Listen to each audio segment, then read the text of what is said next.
Hello! Good morning!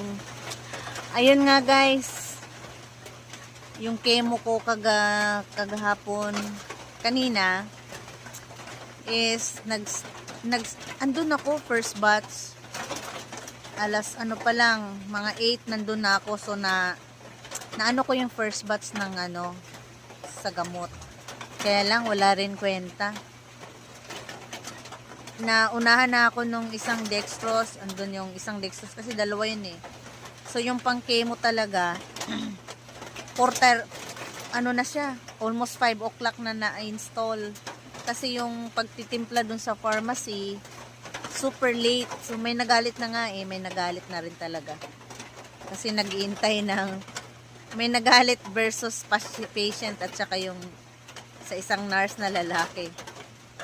Ewan ko, wala na akong pak sa kanila. Basta, yun nga, nakakaano na talaga, sobrang tagal ang siguro kulang sa tao yung sa pharmacy department. Kasi tinitimpla pa yung gamot ng chemo eh. Tinitimpla pa. So, ayun nga guys.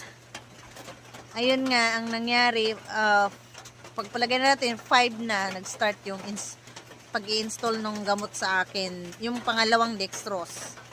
So, natapos ako, almost 7:30. So, yun nga. Umulan ng malakas. Stranded pa muna, nagpatila pa muna ng ulan dahil wala pala akong payong. Isa lang payong namin dala. 3 kami. Ayan guys. Ayan, magbakas na rin kayo dyan ha. Tika nga muna, nasan yung tamo, nag-eyeliner ako kanina dun sa hospital, dun sa chemo room. Nag-eyeliner, ang tawag nito? Nag-eyebrow.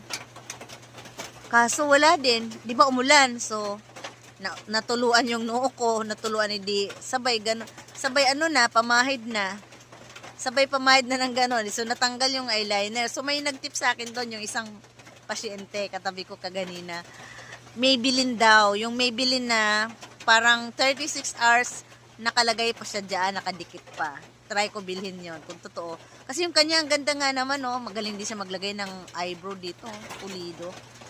Nakaano daw yung 36 hours. Syempre naman 24 hours lang at yung natin, 'di ba? A day, 24 hours lang.